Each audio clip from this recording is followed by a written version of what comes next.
Já, þeir byrjuðu nú vel KR-ingar og skoruðu fyrsta markið strax á annarri mínútu og það gerði Guðjón Baldvinsson. Sjáum það hér virkilega vel afgreitt hjá Guðjóni og staðan orðin 1-0 og drauma byrjun KR-inga. Já, búin að vera alltaf í erfiður prógrami og margir leikir framöndan en ég held að dagskipurinn hafi verið að byrja alveg á fullu. En strax á eftir fékk Kristinn Jónsson þetta fína færi, skóp það reyndar að mestu leyti sjálfur en kannski hefur betur einhver framherji fengið þetta færi en skotið var í það minnsta lélegt. Bjarni Guðjónsson hér með frábæra sendingu á Guðmund Reyni Gunnarsson sem var hreint og satt frábær í þessum leik en Ingvar Kali varði. En annað mark KR-inga kom strax á 27. mínútu og það gerði Skúli Jón Friðgeirsson. Samkvæmt tölum sem að ég hef fengið þá var hann að spila sinn 200. leik fyrir meistaraflokk KR og hélt upp á það með þessum hætti.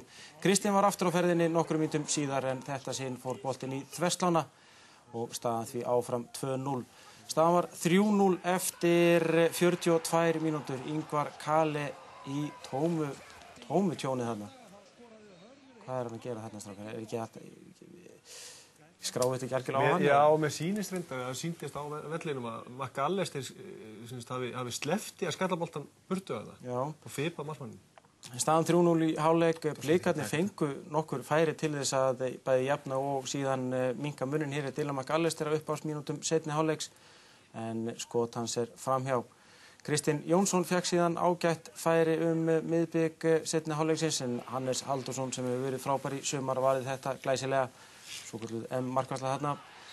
En hér er dæmt vítaspyrna, þetta á 70. mínútu. Kjartan Henry Finnbogason ítti á bakið á honum, Arnór Sveinn gerir það og Valgeir Valgeirsson dæmdi víti og Kjartan Henry ískaldur og setti boltann í hornið og staðan orðin 4-0.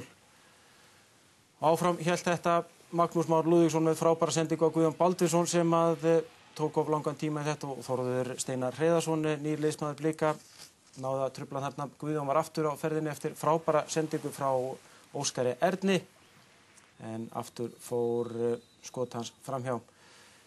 Hér að séðan Kristinn Steindórsson, hann vill bara skora í Kópavoginum og tókst ekki að bæta við markalistan hjá sér í þetta sinnið. Guðjón Baldvinsson fékk síðan síðasta færi leiksins en Ingvar Kali varði þetta vel en 4-0 öruggur og sanngjarn sigur KR-inga.